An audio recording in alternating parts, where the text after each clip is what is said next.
Okay, Poleis. So, I held off on doing the review until after my wife and I got a shot to play it. And we had a good enough time, I guess.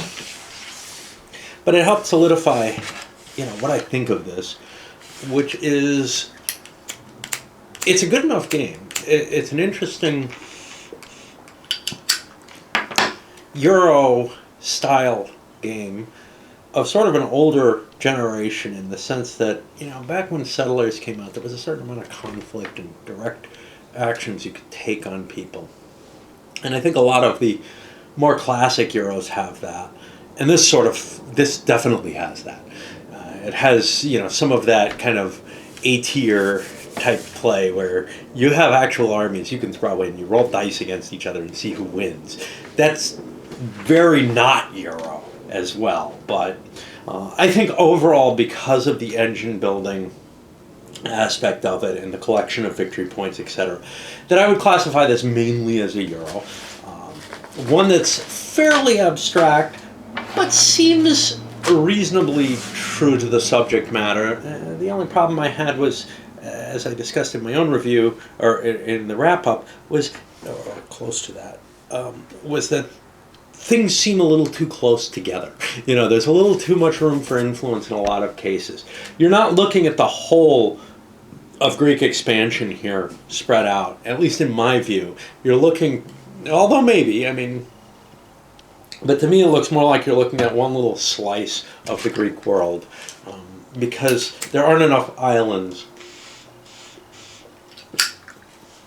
for the real Greek colonization story. There's too much land, and it's a little too cluttered and a little too tight. The only place where I can think of where colonization came anywhere close to that is in Asia Minor. So that's kind of what I take it away as, although some of the cards are, a lot of them are Syracuse or other, important places. I think the biggest problem with this game, and I always aim for problems first, of course, is it needs a little bit of development work. The rules are not written as clearly as possible now. When I played the second time, I had learned by then that those two tiles that had kind of stripes in the corner, those aren't weird little semi-mountains. Those are the Acropolises. And if you look at the component, breakdown, it makes it absolutely clear if you happen to look for that. If you're like, well, what are the Acropolises? The problem is there's a fair number of things in the game that are left with, what is this? What is that? And not all of it's clearly answerable from the rules. A lot of it involves puzzling out what the intention is here, especially when you get to the cards. One example of that came up in the game with my wife was the Archimedes card. It has something about persuading colonies.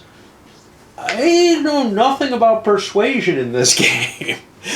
Probably an artifact from an earlier version of the game. Maybe that was a little too complicated. And the decision was, if we're selling it as kind of a a boxed game through the Game Crafter thing, let's try to trim it down so it's a little bit more accessible to people, because people weren't really playing this even though it's P&P. Or maybe, whatever. Maybe the decision was made early. Component-wise, obviously, the rules are kind of a mess, not just in terms of presentation, the writing itself. It could be a lot better organized in a lot of ways. They're messy even for the Euro standard in terms of that. But then on top of that, there's the kind of printing errors, which theoretically should be resolved by this point. If you order a copy now, the printing should come out fine. And there's also, of course, an online version, because it was a P&P game, and you can get the rules that way. I think it still is. In terms of play balance, I can't tell you. I haven't played enough. And I look at the Phoenician ability, which won my game, the solo game that I played. And my wife had them, and it felt very, very threatening. I control when the game ends to some extent. Now, she was flipping over tiles too quickly, I think, for the position she was in. But on the other hand, you know, that doesn't give a sustainable bonus throughout the game. What does is maybe, but of a very minor variety, is winning the ties for the god cards. That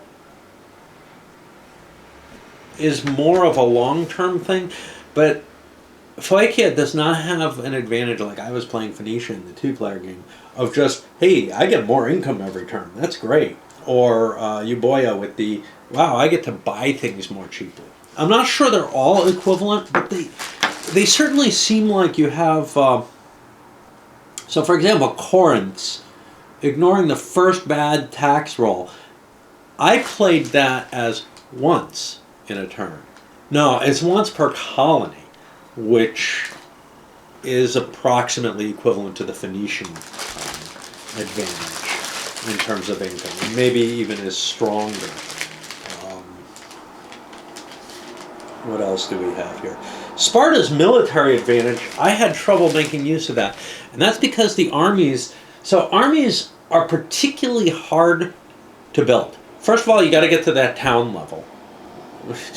Or send them from home, which is a pain in the butt.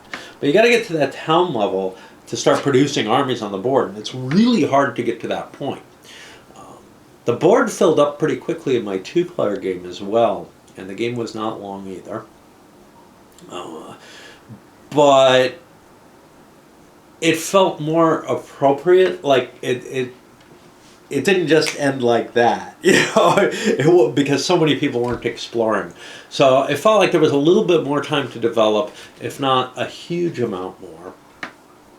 And then, you know, I was on the point of building armies there because the payoff for getting your armies working properly, and Sparta is the most capable of doing this, is you could conceivably just take over other people's stuff. And that could be worth a bigger victory point swing than anything else you can do in the game. Otherwise, you've got this kind of interesting dynamic where expanding your settlements is very, very expensive. But there's a limited number of cards. And in the two-player game, this was especially poignant. Because, you know, in the five-player game, you might have several people offering cards up, but in the two-player game, it's just the two of us offering cards at most, and probably one of the two people doesn't want to offer cards because they don't have the money. So you're looking at being able to buy one card a turn, and probably for a high price, where the expansion starts becoming more economically feasible. If you can get cards cheap, if the other guy spends all their pieces on expansion, all their money on expansion, then, you know, you get kind of an edge where buying cards becomes economically far, far better in general, not all of them, in general, than expanding your villages. But once you get to a certain size, and in two players this really showed because you have a lot more of your pieces on the board. Still nowhere near all of them. I think that's just an upper bound to prevent some kind of weird strategy from, like, keeping the game in stasis until, you know, I could see where somebody kind of seals off one of the end game tiles and makes it impossible for anyone to go explore that. They'd have to fight their way through. In which case, yeah, you do need another safety valve to let the game, you know, continue to progress. You probably have an easier time digging the person out with armies if you're the clear winner at that point. But maybe all you have is cards, and maybe the best thing you can do is start throwing your cubes on the board. So I see it more as that than as one of the libel victory routes is getting, or end game routes. is getting the cubes on the board. But well, the overall is, if this had come out in the early 1990s, it probably would be a classic. But at this point, there's just so many games, and it's not all that dramatically different. It doesn't change the world the way, a Dominion does or something. So it becomes kind of how solid is it? And it seems solid enough that, if you want this kind of competition in your Euro, and certainly if I was playing a Euro, I would prefer this to one of those little, build your little engine and that's all you're doing all game, and the only real competition is over who gets to grab a card first or something like that. Those usually really don't please me too much, although I like Power Grid, which has a significant part of that, although it also has kind of a map where you're laying control of things, and that's important to me. The map is important to me in this and adding to my enjoyment. It's just that, is that enough, solid? There are plenty of solid Euros out there, and this really isn't in a position to compete with, things like Pericles, which are a vaguely similar kind of subject, which are a little bit better developed, I think, in terms of making sure that you don't have any real rules questions or any fights in the middle of the game or anything like that. Because that's the real flaw here that I see is, you've got a good enough game, but the rules and the cards have to be cleaned up to the point where you're not forced to think too hard about, well, what the fuck does this mean? Now, my wife had a particular objection which had to do with pixelated images of where they show a vase or something like that. That doesn't bother me one bit. I, with my eyes, can hardly see that they're pixelated, but it really disturbed her to the point where she would have preferred, and I completely disagree with this, images on the cards that were less, accurate to the particular historical item. I personally really like seeing the historical item on there, even though maybe it's pixelated, but that may be because I can't tell. Anyway, yeah, overall, I put this in the middling realm of things. If you're looking for something, with a nice level of conflict in it, this might be a cheaper option, especially with the print and black, than a lot of the others that are available to you in the Euro world. On the other hand, if you really want something that's polished and everything, well, this isn't quite up to snuff at this point. The good news is it's print on demand, so if changes go into play, and if some of the cards get corrected, some of the rules get tightened up, etc., then this could be a pretty professional piece of work overall. Still not, earth-shattering, but, and I mean, that's the problem with Euros at this point. They all kind of blend together for me in a way that it's like, okay, if something's not providing something so different from everything else, is it really that big a deal? And it's because I'm not really a player of the Euro-style games. This was a subject that interested me a great deal. When I scanned the rules originally, there were things that I saw that looked really, really cool. And they play out fine. It's just, there isn't really... So one thing that I don't feel is really there isn't a whole lot of negotiation and alliance bending or anything like that. Even with the optional alliance rules that allow you to walk through people, I just didn't see much opportunity for that. You're mainly developing your little stuff. What's kind of neat about it is you're not developing a monolithic territory. There are places that are just good to drop your colony because they're going to make more money, and it's in relation because of all the other colonies that are near them. And that's why it feels kind of crowded, is because you want to be near everybody else, you know. You don't really want to go off and do your own thing in this. Anyway, it's got some interesting points to it.